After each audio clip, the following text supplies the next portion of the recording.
Assalamualaikum warahmatullahi wabarakatuh. Salam sejahtera bagi kita semua. Perkenalkan, saya Adi Sucipto dengan NIDN 0629038003 dan LPTK 56175865920002. Saya adalah dosen pada program studi Teknologi Permainan di Sekolah Tinggi Multimedia Yogyakarta. Saya telah mengabdi sebagai dosen sejak tahun 2019 dan saat ini mengampu mata kuliah Game Artificial Intelligence yang termasuk dalam rumpun keilmuan ilmu komputer. Pada kesempatan kali ini saya akan menyampaikan unjuk kerja dalam bidang pengajaran sebagai bagian dari proses sertifikasi dosen Serdos tahun 2025. Unjuk kerja ini mencakup praktik dan pengalaman saya dalam merancang rencana pembelajaran semester, menyusun bahan ajar, melaksanakan perkuliahan, serta melakukan evaluasi pembelajaran secara terstruktur dan berorientasi pada capaian pembelajaran lulusan. Saya berkomitmen untuk terus meningkatkan kualitas pengajaran melalui penerapan metode pembelajaran aktif berbasis teknologi dan sesuai dengan karakteristik mahasiswa pada jenjang pendidikan vokasi. Harapannya, proses pembelajaran yang saya laksanakan dapat mendukung pengembangan kompetensi mahasiswa secara optimal baik dari aspek pengalaman, keterampilan, maupun sikap. Demikian perkenalan saya. Kemudian untuk mata kuliah Game Artificial Intelligence, mata kuliah ini mempelajari konsep dasar kecerdasan buatan pada game berdasarkan pada kecerdasan alami. Pokok bahasan pada perkuliahan ini pertama adalah mengenal kecerdasan buatan, finite state machine, random, probabilitas, sensor, radar, flocking behavior, path following, path finding, steering behavior, navigation mesh, behavior centrist, state machine behavior, dan fuzzy.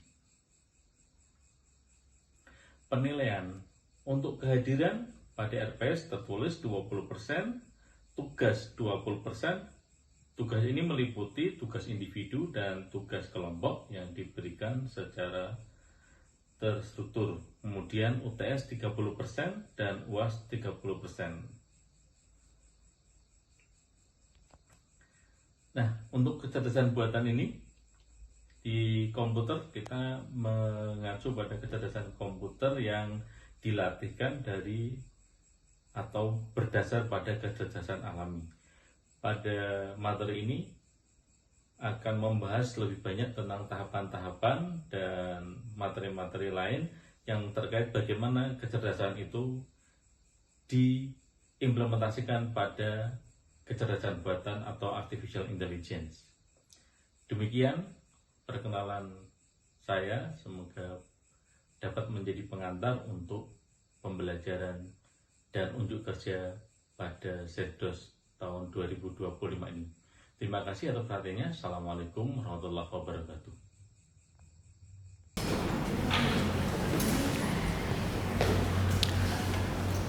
Oke, selamat siang semuanya. Assalamualaikum warahmatullahi wabarakatuh. Ya, semoga sehat semuanya.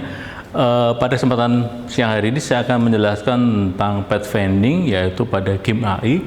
Pathfinding adalah salah satu AI sederhana bagaimana kita menemukan jalur. Itu yang bisa kita perhatikan di awal, itu pathfinding. Di game AI mungkin sudah banyak hal terkait dengan pathfinding. Di sini saya menjelaskan beberapa yang sering digunakan, utamanya untuk pathfinding pada game.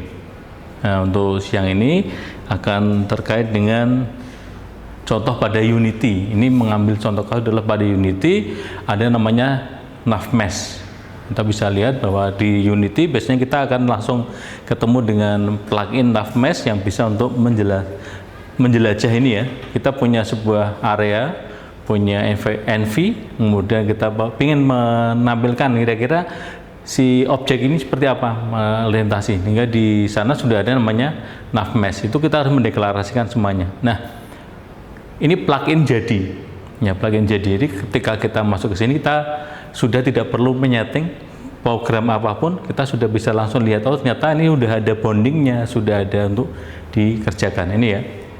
Ada nav mesh-nya, agent-nya, kemudian ada mesh link, kemudian ada obstacle-nya. Kita bisa lihat obstacle seperti apa. Itu yang dilihat, jalur biru, kemudian ada garis-garis adalah untuk menghubungkan kira-kira jalan seperti apa. Ini yang dibuat atau dijalankan di Unity Game Engine ya. Jadi sudah ada hal yang terkait di sana.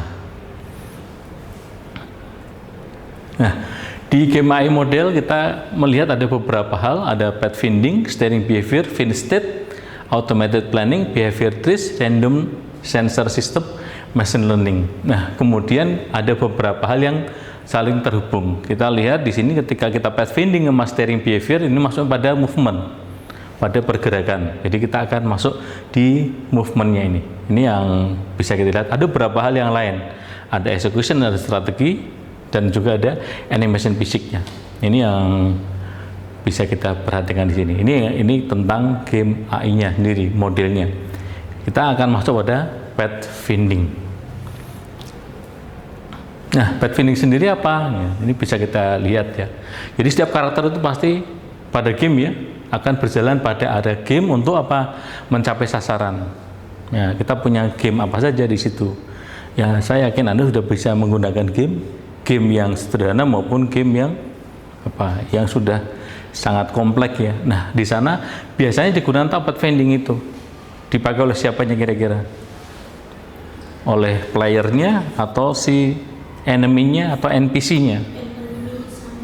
Enemy sama NPC. Jadi kita bisa lihat ternyata di sana enemy itu NPC tapi dia biasanya dibuat lebih cerdas. Kalau si NPC dia hanya dibuat alur tertentu dan mengikuti. Nah, ketika dia bergerak maka dia ikut jalur tertentu. Targetnya apa, sasarannya apa, itu yang dibangun. Nah, pergerakan sederhana dapat ditentukan dan dibuat oleh programmer, tetapi gerak yang lebih kompleks akan memerlukan komputer dalam menentukan pergerakan tersebut. Nah, ini sudah masuk ke pemrogramannya. Mungkin programmer komputer kita hanya menyatakan arahnya ke sana ke sini selesai.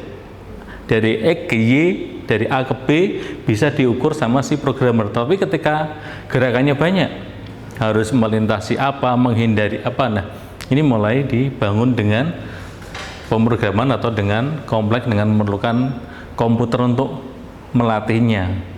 Nah, mungkin di sini disebut dengan AI tadi. Path finding masuk ke AI, walaupun dia sederhana, dia sudah diberikan obstacle-nya mana, jalurnya seperti apa, itu dibangun.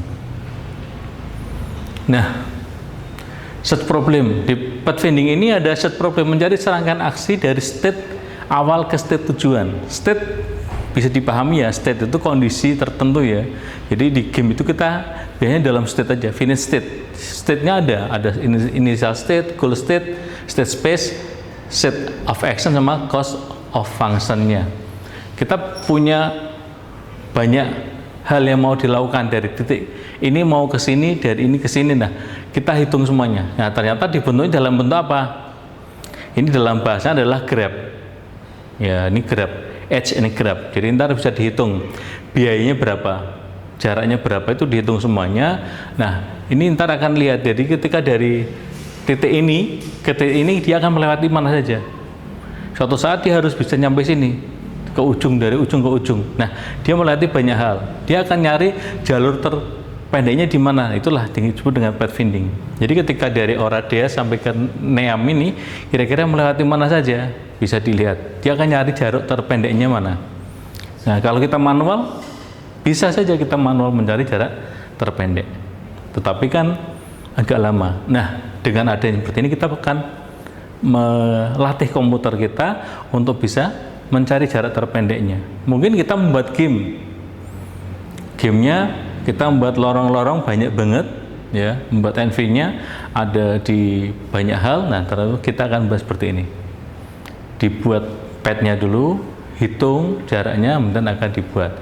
Kita menentukan dari mana awalnya, tujuannya kemana, terus kalau kira-kira kalau dia sebelum sampai sini melewati mana saja, ada state space, kemudian ada set of action. Kira-kira kalau di sini dia ngapain? Oh, ternyata dia harus mencari perpindahan lagi, nyari lebih pendek lagi. Nah, itu dilakukan terus-menerus oleh si komputer. Itu kemudian ada, nah tadi ya, route finding, state space-nya, map tadi ya. Ini punya map, kemudian initial state. saat ini misal tadi ada di titik di Oradea ini, goal state yang mau dituju ke sini. Nah, set of action-nya apa? Dari satu kota ke kota yang lain, ya, mencari yang apa?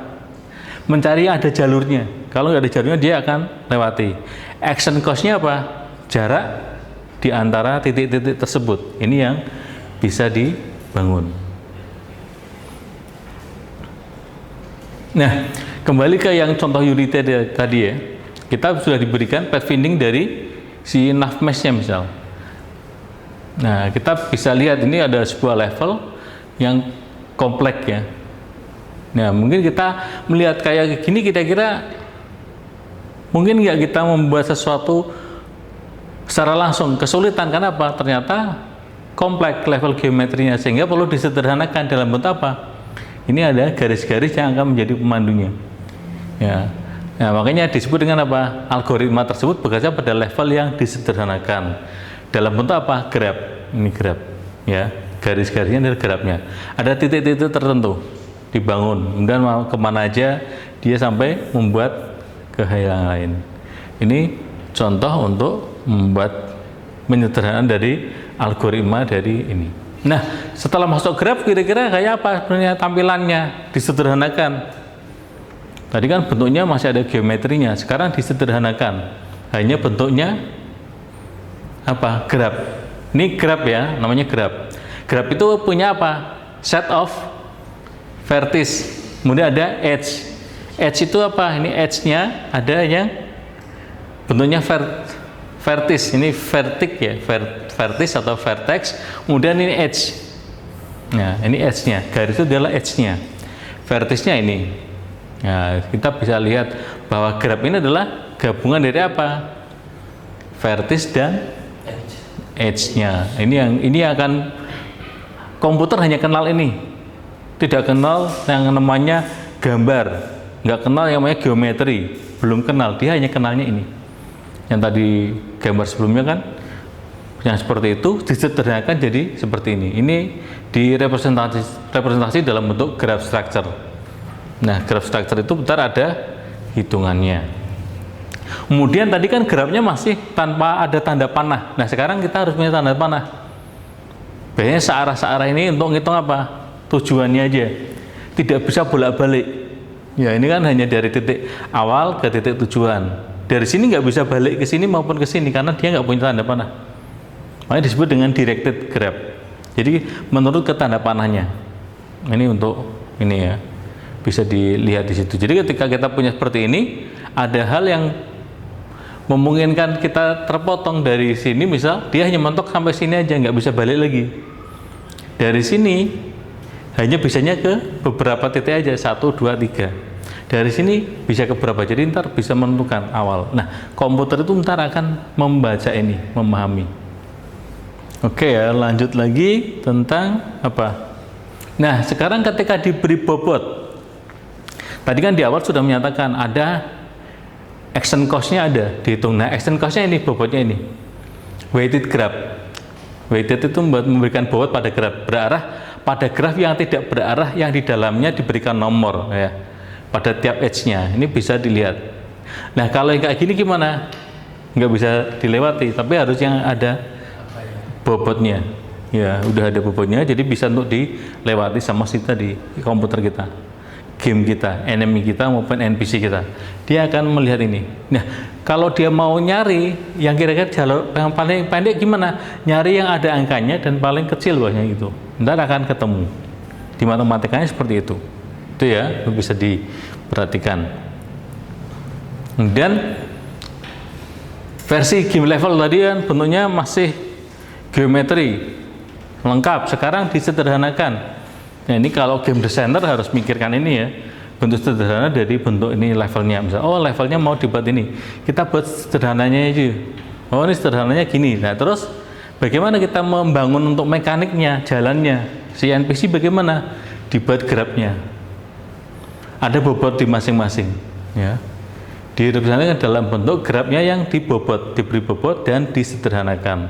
Jadi nggak terlalu kompleks, karena komputer atau ini si game ini nggak kenal itu geometri. Kenalnya adalah yang sudah dideklarasikan bentuknya seperti ini. Ini untuk rancangan dalam bentuk rancangan level yang mau dikasihkan ke program misalnya. Programmer saya butuhnya ini. Kamu ntar NPC-nya geraknya di antara garis-garis ini ya. Atau mungkin kalau kamu membuat untuk bisa dilewati player kayak gini, ada pad-nya. Nah, setelah ketemu udah selesai, dikasih bobot tertentu. Ini tadi dipelajari di bobot yang tadi, grab dengan bobotnya. Nah, kemudian apa? Ada Breadfast, DFS, Dijkstra, sama Astar. Untuk apa? Algoritma dari pathfinding. Nah, algoritma inilah yang akan banyak dibahas. Tetapi di game, kalau kita membuat game yang sederhana, kita akan sering gunakan yang mana? Yang sudah pernah Anda dengar yang mana kira-kira? Yang sudah pernah Anda lihat di game-game kira-kira di yang mana kira-kira? Dari 4 ini. Astar. Kenapa Astar? Nah, ini pathfinding yang pasti ketemu dan dia tidak terlalu membebani komputer untuk mencari. Sehingga ini digunakan untuk di mobile game atau game-game sederhana yang tidak punya resource besar, dia akan menggunakan ini. Oke ya, jadi udah ketemu bayangan. Nah, sekarang kita kembali ke pad-nya yang ini. Atau yang nah, kita masuk ke sini lagi. Nah, untuk pertanyaannya, misal ini dijadikan kota-kota di Jogja saja atau tempat-tempat di Jogja, kira-kira ketika kita disuruh membuat gambar, saya punya seperti ini.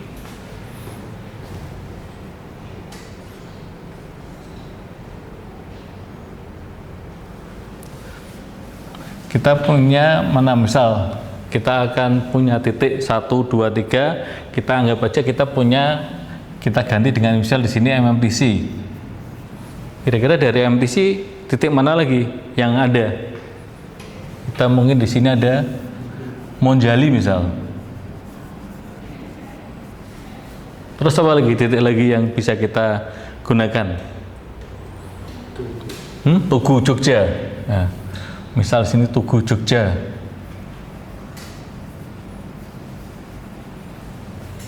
Apalagi mungkin di sini Paris ya.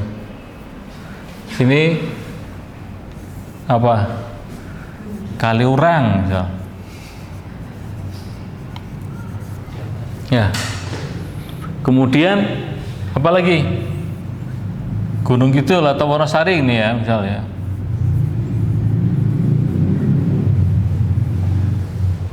Nah, misal kita punya beberapa titik ini, kita disuruh membuat pad lagi.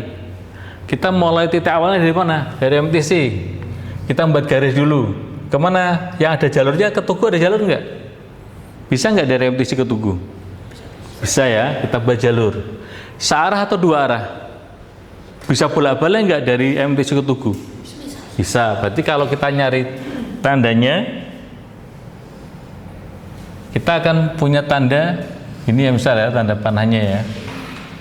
Nah, setelah dari Tugu kita kemana?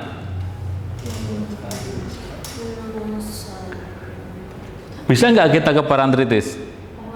Parantritis bisa? Bisa. Kita mungkin garisnya ganti hijau aja biar mudah. Garisnya hijau.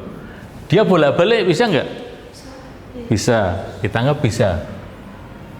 Kalau Parantritis ke MMTC bisa nggak?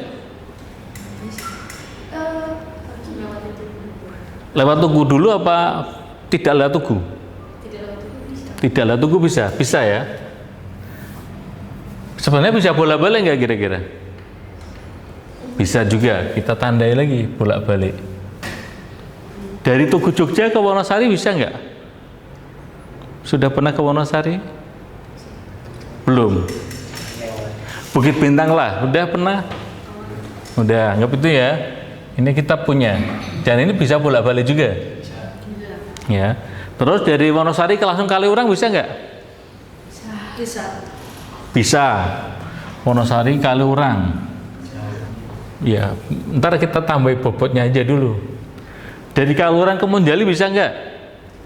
Bisa. Bisa bolak-balik juga. Dari Monjali MTC? Bisa. Anggap aja bisa. Udah. Kemudian Monjali ke Tugu bisa nggak?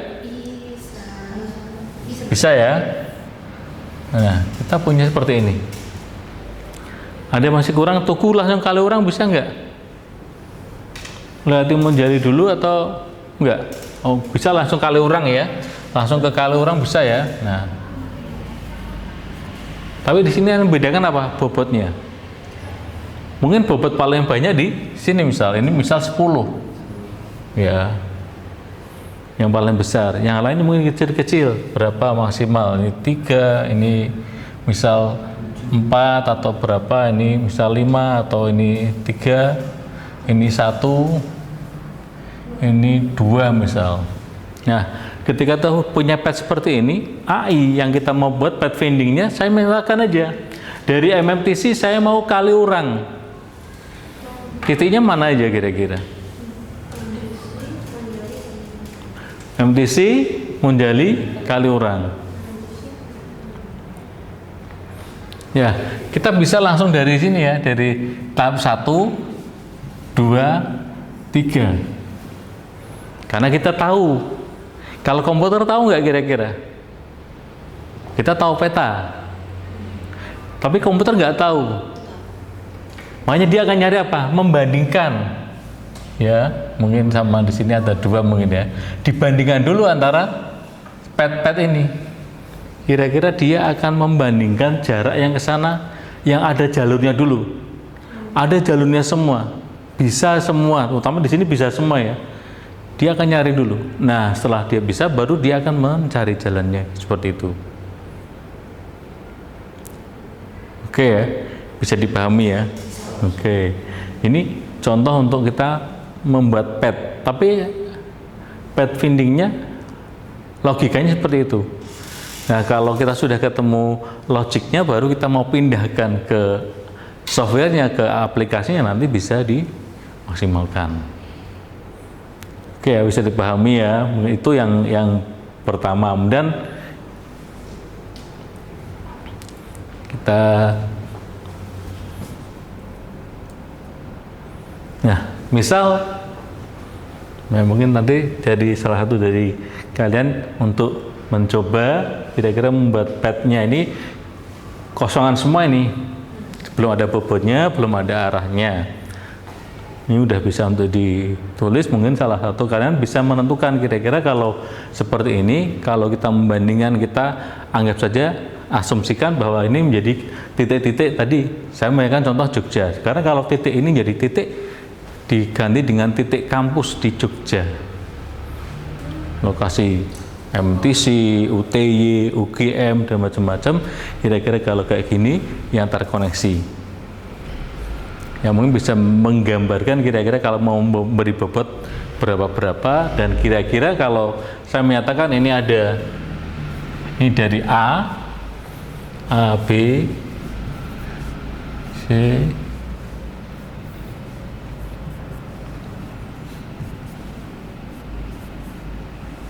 nah, ini punya jalur masing-masing, belum ada bobotnya ya. Dia hanya gabung seperti ini aja. Kira-kira nanti akan seperti apa kita membuat jalur ini. Si komputer itu ketika saya menyatakan saya mau bergerak dari A ke G, nah A ke G, kira-kira jalur yang memungkinkan baik si AI ini dia akan memilih apa saja. Jalur satunya mana, misal jalur 2-nya mana, jalur 3 kalau ada, atau jalur selanjutnya. Nah, mungkin bisa dicoba. Silakan mau dari siapa dulu, dari Endar, mau dicoba satu baris dulu. Saya persilakan, ntar yang lain juga ikuti membuat dari, saya punya targetnya dari A ke G. Ini kita pakai lihat ini yang memungkinkan kemana ya, dari A sampai G itu bisa milih jalur mana saja. Saya persilakan mulai Ender dulu, bisa dituliskan. Ini diberi bobotnya dulu ya Pak? Nggak harus bobot, langsung aja. Kan bobotnya diabaikan. Ya, arahnya juga diabaikan. Arahnya juga Iya. Ya, silakan. Dianu dulu.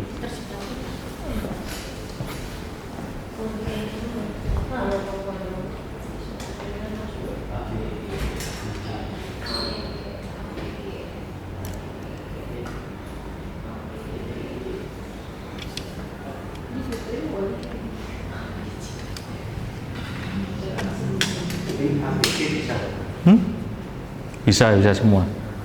Bisa. Ya, di anu aja. Yang penting bisa sampai ke G.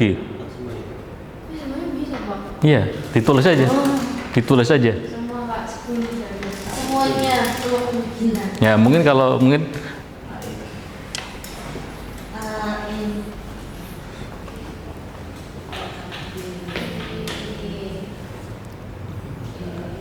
ya.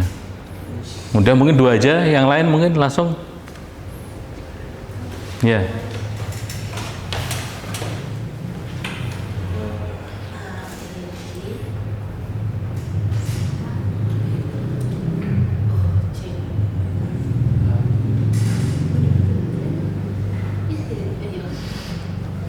Oke, satu aja nggak apa, lanjut.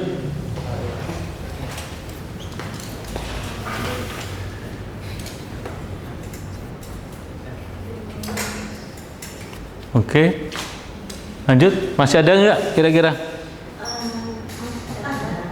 Masih? Tapi muter jauh. Nggak apa-apa, ditulis aja coba. Mau ditulis dulu? Silakan. Tambahkan aja nggak apa-apa.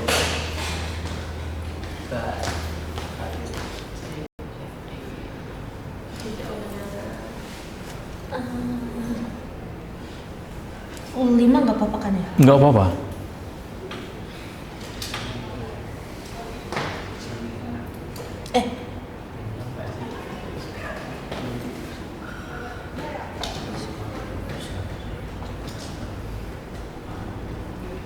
Salah. Enggak.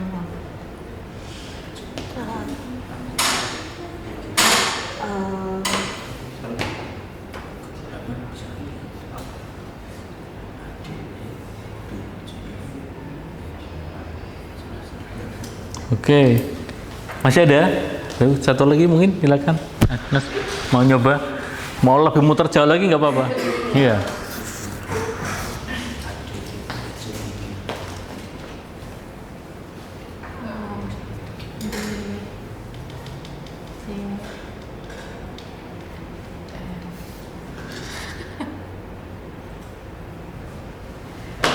Oke. Oke ya. Ya, terima kasih. Jadi sebenarnya kita bisa menggunakan apapun jalurnya karena di sini nggak ada apa? Nggak ada pembobotan, nggak ada arah. Yang penting dia terhubung. Ya, jadi terhubung. Jadi membedakan tadi saya memberikan arah, sekarang nggak ada arahnya, bebas. Dan kemungkinan di dalam game kita yang kita buat itu kemungkinan seperti ini, bebas saja. Tidak ditentukan kira-kira arahnya kemana, bobotnya berapa, itu nggak dihitung. Tetapi jika kita sudah melihat di sini kelihatan ya, kira-kira kalau saya memberi bobot yang gambar yang garisnya sama, kita kan bobotnya sama. Yang paling jauh mana? Nanti kita bisa lihat semakin banyak langkah yang digunakan, berarti dia semakin banyak apa? Ini ada, kalau tadi ada action cost-nya ya. Action cost ini, jadi ntar ada hal-hal yang perlu dilihat, biayanya berapa untuk melakukan gerakan ini, movement. Kalau kita bicara NPC-nya dia dibuat muter jalan terus, dia akan nyari yang terjauh nggak apa-apa, yang penting dia keliling semuanya. Tapi kalau dia pengen tercepat, kira-kira dia nyari tercepat aja, yang paling pendek. Kalau ada bobotnya, bobot paling kecil. Nah, itu yang digunakan. Nah, kalau komputer tahu nggak? Belum tahu. Kita kasih bobot, baru kita deklarasikan, baru dia akan mencari. Kira-kira seperti apa untuk membangun sebuah AI. Nah, inilah yang disebut dengan tadi pathfinding ya. pathfinding seperti itu. Anggap bahwa komputer itu tidak tahu apa-apa sampai kita memberitahu. Kemudian komputer mencoba semua kriteria ini, yang paling dekat, yang paling bobotnya paling kecil, yang dia milih dari segini. Ini kan kemungkinan. Terus dipilih oleh si komputer, AI-nya akan memilih ini, jadilah jarak yang terpendek, pathfinding-nya. Itu konsep dari pathfinding. Dan saya rasa itu sudah bisa diperhatikan dan Anda sudah bisa mencoba semua, membedakan tadi yang sudah ada arahnya dan yang tidak ada arahnya. Dan mungkin pertemuan kita sampai di pathfinding ini sehingga Anda bisa memahami pathfinding sebelum masuk ke algoritma untuk pathfindingnya. Semoga bermanfaat dan di kesempatan yang akan datang kita bisa bertemu kembali untuk membahas yang lebih detail tentang pathfinding dan juga algoritmanya. Terima kasih. Saya cuma sekian. Assalamualaikum warahmatullahi wabarakatuh. Waalaikumsalam warahmatullahi wabarakatuh. Terima kasih Pak. Ya.